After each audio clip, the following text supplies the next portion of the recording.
నమస్తే, నేను మీ హరిత. డబ్బు ఇస్తే డబ్బొస్తుంది అంటారు. వినడానికి విచిత్రంగా ఉన్నా ఇది నిజం అంటున్నారు result oriented law of attraction coach విశ్వం విజయ్ గారిచే నిర్వహించబడే advance law of attraction class attend అవ్వాలి అనుకుంటే డిస్ప్లే అవుతున్న నెంబర్ కి కాల్ చేయండి. విజయ్ గారు నమస్తే అండి. నమస్తే అండి హరిత గారు. డబ్బు రావాలి అంటే డబ్బు ఇవ్వడం ఏంటండి? నిజంగా కూడా విచిత్రంగానే ఉంది. ఇవ్వచ్చండి, కానీ ఎవరికి ఇవ్వాలో వారికి ఇవ్వాలి మేడం. ఓకే, ఫస్ట్ తల్లిదండ్రులకి ఇవ్వాలి మేడం. ఎందుకు డబ్బులు బ్లాక్స్ అవుతుంది అంటే తల్లిదండ్రులు రుణం మనం తెచ్చుకోలేము. ఎవరితో అయితే రుణాలు ఉంటాయో ఆ రుణం డెప్ట్ గా నెగిటివ్ ఎనర్జీగా మారి మనకు రుణంగా మారిపోతుంటాం. సో అందుకోసం మనకి ఏం కావాలి? డబ్బులు కావాలి. డబ్బులు వస్తే తీసేయచ్చు. సో అందుకోసం ఎస్పెషల్లీ పేరెంట్స్ కి మేడం. ఓకే, మనం ఎంత సంపాదించినా పేరెంట్స్ కి ఇవ్వాలి. నెక్స్ట్ గురువులకు మేడం. ఎందుకు గురువులకి? అయితే మనం ఎవరికైతే రుణపడి ఉంటామో వాళ్ళ రుణాన్ని తీర్చుకోవడానికి డబ్బు ఇవ్వచ్చు. అలాంటి వాళ్ళకి ఇవ్వాలి.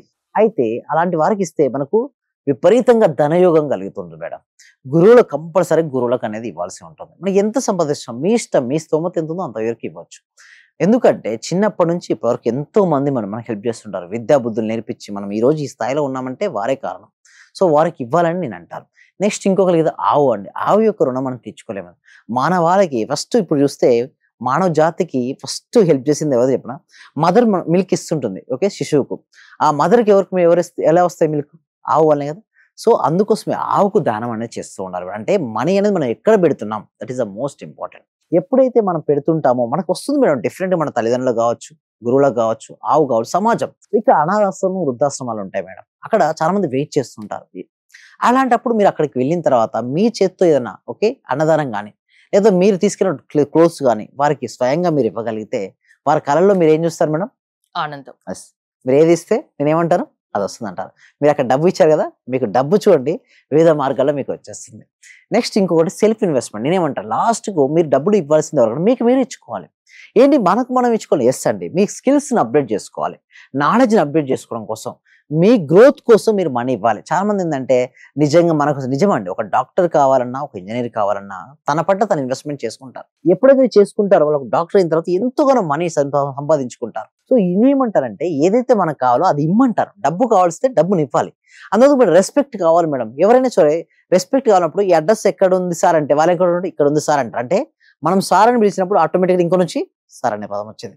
ఎక్కడ ఉంది అడ్రస్ ఎక్కడ ఉందంటే ఇక్కడ ఉంది పోరా అంటారు. అంటే చూడండి, మనం పదాలు కూడా మనం రెస్పెక్టబుల్ గా పలికినప్పుడు అవతలి వ్యక్తి కూడా మనం అదే విధంగా ట్రీట్ చేస్తాం. అంటే if you give the respect you will get the respect. మనం ఎదుటి వరకు ఏది ఇస్తే అది అదే తిరిగి వస్తుంది. ఇక్కడ కూడా నేను ఏమంటానంటే డబ్బు ఇదివరకు మీరు చూడండి పూర్వకాలంలో అమ్మా నాన్న చూడండి అమ్మమ్మ ఊరికి నాన్నమ్మ ఊరికి వెళ్ళినప్పుడు బోర్బావులు వేసినప్పుడు కింద ఉన్నటువంటి వాటర్ కింద అబండెన్స్ ఆఫ్ గ్రౌండ్ వాటర్ ఉంటుంది మేడం. పైకి మోటార్ స్విచ్ ఆన్ చేస్తారు కానీ పైకి వాటర్ రావట్లేదు. ఎందుకు? చిన్న ఎయిర్ గ్యాప్ ఉంది. మీకు ఎక్స్పీరియన్స్ ఉందా? లేకపోతే చూసుంటే ఇక్కడ మనం బగ్ ఆఫ్ వాటర్ కానీ బకెట్ ఆఫ్ వాటర్ పోస్తుంటాం. అందులో అది పోసినప్పుడు ఏమవుద్ది? అక్కడ ఉన్న ఎయిర్ గ్యాప్ వెళ్ళి కింద ఉన్నటువంటి అబండెన్స్ ఆఫ్ గ్రౌండ్ వాటర్ పైకి వస్తుంది. అలా ఎందుకు జరిగిందంటే అక్కడ ఉన్న ఎయిర్ గ్యాప్ అంతా వెళ్ళిపోయి అక్కడ నుంచి వాటర్ పైకి. అలాగే మన ఇక్కడ వాటర్ ఇవ్వడం వల్ల ఏమైంది? అక్కడ అబండెన్స్ ఆఫ్ వాటర్ పైకి వచ్చింది. చాలా మందికి ఎక్స్పీరియన్స్ అయి ఉంటారు. సో ఇక్కడ నేను ఏమంటారంటే మనీ కావాల్స్తే మనీ ఇవ్వాలంటారు. సో ఎవరైతే మనీ ఇవ్వడానికి సిద్ధంగా ఉన్నారో లేదా ఎవరి లైఫ్ లో అయితే మనీ రావాలనుకుంటే అందరూ వస్తారు కాంబినేషన్ మనీ అంటే మనీ ఇవ్వచ్చా డబ్బులు? ఎస్. అయితే అప్పుగా ఇవ్వచ్చు. నేను ఏమంటానంటే గుర్తుంచుకోండి, అప్పుగా ఎవరికి ఇవ్వకండి దయచేసి. కానీ ఎలా ఇవ్వచ్చు? ఒక క్లోజ్ ఫ్రెండ్ అడిగాడు మేడం, మీకు ఎంతవరకు హెల్ప్ చేయాలంటుందో అంతవరకు హెల్ప్ చేయండి. మళ్ళీ ఆశించి మళ్ళీ చేయకండి. అప్పుడు మీకు ఇవ్వాలని లేదంటే వేరే పనులు చెప్పండి. ఇవ్వడం అంటేనే ఆశించడం కదా, మళ్ళీ తిరిగి వస్తుంది అని. అయితే నేనేమంటానంటే వాళ్ళకు మనీ రూపంలో కాకుండా వేరే వస్తు రూపంలో ఇవ్వచ్చు. ఇక్కడ చూడండి అన్నదానం చేస్తున్నారు. సో ఇక్కడ అన్నదానమే ఇస్తున్నారు. కానీ దానం ఇచ్చేటప్పుడు అది దానం అనేది ఇప్పుడు అన్నదానానికి ఆశించదు. అప్పుగా ఇచ్చిన తర్వాత మళ్ళీ తిరిగి ఆశించకూడదు అని నేను అంటున్నాను. ఏంటి? ఆశించకూడదు అని అంటాను. అయితే నేను ఎందుకంటే అప్పుగా ఎందుకు ఇవ్వరు? తీసుకున్నప్పుడు మంచిగా తీసుకుంటారు మేడం, బట్ ఇచ్చేటప్పుడు అంత ఇవ్వరు. అయితే ఒక క్లోజ్ ఫ్రెండ్ వాడికి అవసరం ఉంది సహాయపడాలని మీరు అనుకుంటున్నారు, ఇచ్చేయండి. వాడు ఇస్తే తీసుకోండి, ఇవ్వకపోతే అవసరం లేదు. నేనేమంటానంటే మనీకి దగ్గర చాలా ఆశించి ఇవ్వకుండా నీకు ఇవ్వాలనుకుంటే ఇచ్చేసేయి. వాడు తిరిగి ఇస్తే తీసుకో. కానీ ఎప్పుడైతే నువ్వు ఆశించినావో తర్వాత అది ఇవ్వకపోయేసరికి ఒక ఘర్షణ ఏర్పడుతుంది. అందుకోసం పెద్దవాళ్ళు ఏం చేస్తారంటే చేయకూడదురా ఇవ్వకూడదురా అంటారు. బట్ ఒక విషయం ఏమిటంటే మనం ఏదైతే ఇస్తామో తిరిగి మళ్ళీ మన దగ్గరకు వస్తుంటుంది. అందుకోసమే మనం మనీ ఇవ్వడం అంటే ఇప్పుడు చిన్నపిల్లలు ఉన్నారు మేడం, చాక్లెట్స్ ఇవ్వచ్చు కదా, లేదా బిస్కెట్స్ ఇవ్వచ్చు. They are very happy. టెంపుల్కి వెళ్ళారు, ఒక ప్రసాదం అని ఇవ్వచ్చు కదా, అక్కడ మనీ రావచ్చు. Money in the form of వేరే ఫామ్ లోకి వెళ్ళిపోయింది, but they are very happy there. So మన సింపుల్ టెక్నిక్ మేడం, మనీ రావాలంటే మీ వల్ల ఎంతమంది హ్యాపీ ఫీల్ అవుతే మీకు మనీ అంతగా వస్తుంది. ఒక వ్యక్తి హ్యాపీగా ఫీల్ అవుతున్నాడు మీ యొక్క సర్వీసెస్ వల్ల, మనీ వస్తుంది. ఇప్పుడు మీరు ఒక ప్రొడక్ట్ కానీ సర్వీస్ కానీ ఇస్తున్నారండి, ఓకే, ఆ ప్రొడక్ట్ అండ్ సర్వీసెస్ వల్ల ఎదుటి వ్యక్తి హ్యాపీ ఫీల్ అయ్యాడు మేడం, ఆ మనీ మీ దగ్గర ఎక్కువ కాలం నిలబడుతుంది. అంటే గుర్తుంచుకోండి, అంటే 2 రకాల మనీలు ఉంటాయి మేడం, ఖర్చు మనీ అండ్ హ్యాపీ మనీ. ఎందుకంటే మన సర్వీసెస్ వల్ల కొంతమంది కనుక డిస్టర్బ్ అయితే ఆ మనీ వచ్చిన మనీ ఉండదు, మళ్ళీ కొత్త మనీ రాదు. మన మనీ సర్వీసెస్ వల్ల హ్యాపీ ఫీల్ అవుతే మనీ వస్తుంది, వచ్చిన మనీ నిలబడుతుంది.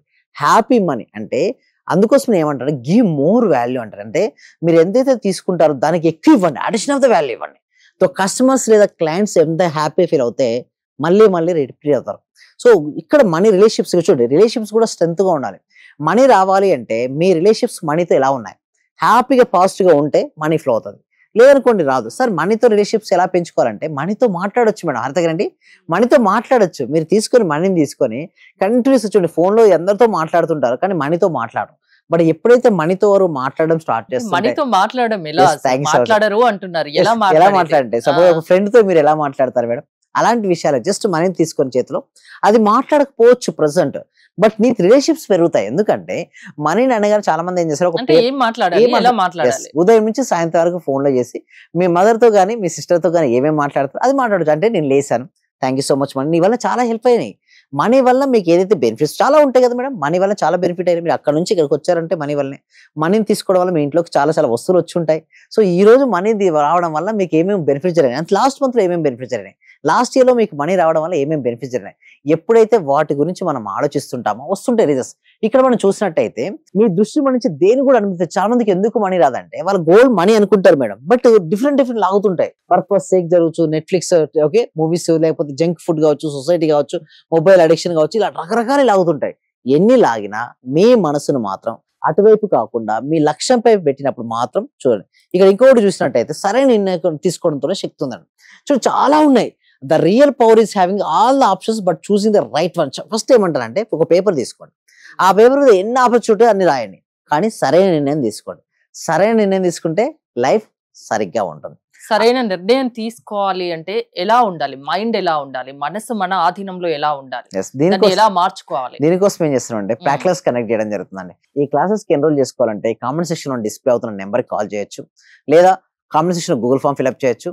సో మేము ఏం చేస్తామంటే ఆ క్లాస్ లో మొత్తం మనకు నేర్పిస్తామండి. సరైన నిర్ణయం ఎలా తీసుకోవాలి, మైండ్ పవర్ ఎలా పెంచుకోవాలి, లోపల ఉన్నటువంటి మనీ బ్లాక్స్ ఎలా తొలగించుకోవాలి, హెల్త్, మనీ, రిలేషన్షిప్, కెరీర్ లో వారు ఉన్న స్థాయి నుంచి ఉన్నత స్థానానికి ఎలా వెళ్ళాలో ఎవ్రీథింగ్ వీళ్ళని అంటే వీళ్ళు నేర్పించడం అనేది చేయడం ఉంటుంది. అంటే ఎవరికి ఏది కావాలన్నా అది లా ఆఫ్ అట్రాక్షన్ వల్ల సాధ్యం.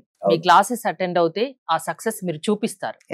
థ్యాంక్ యూ విజయ్ గారు. విశ్వం విజయ్ గారి ఆన్లైన్ క్లాసెస్ మీరు అటెండ్ అవ్వాలి అనుకుంటే స్క్రీన్ పై స్క్రోల్ అవుతున్న నెంబర్స్ కాల్ చేసి కాంటాక్ట్ అవ్వండి. చూస్తూనే ఉండండి Suman TV. Thank you so much. Survey జన సుఖినో భవంతు, సమస్త లోకా సుఖినో భవంతు. నా రిజల్ట్ చాలా ఉన్నాయి సార్. Thank you sir. నాకు ఫస్ట్ ఆఫ్ ఆల్ నేను నమ్మలేదు. మా సుధారాణి గారు చేస్తున్నప్పుడు ఒక రోజు పౌర్ణమి రోజు చేపించారు నా చేత. నాకు ఆటోమేటిక్ గా నాకు ఇంట్రెస్ట్ వచ్చింది. ఫస్ట్ మా హస్బెండ్ నన్ను ఇంట్లో గొడవ చేస్తూ ఉండేవాళ్ళు ఆఫీస్ నుంచి ఇంటికి వచ్చే లోపల. ఫస్ట్ తన మీద అనుకున్నాను. ఈ రోజు ఆఫీస్ నుంచి వచ్చి ఎంత రిస్క్ లో ఉన్నా సరే నవ్వుతూ స్మైలీతో నాతో స్పెండ్ చేస్తున్నారు. నేను మీకు పరిచయం అయిన దగ్గర నుంచి నేను డైలీ మార్నింగ్ క్లాస్ వింటూ ఉంటాను సార్. అంటే మాకు హోమ్ మేకర్ కదా, కుకింగ్ పని ఉండటం అట్లా నేను ఏదో ఒక టైం అంటే నైట్ కంపల్సరీ చేసుకొని కొనుక్కుంటాను సార్.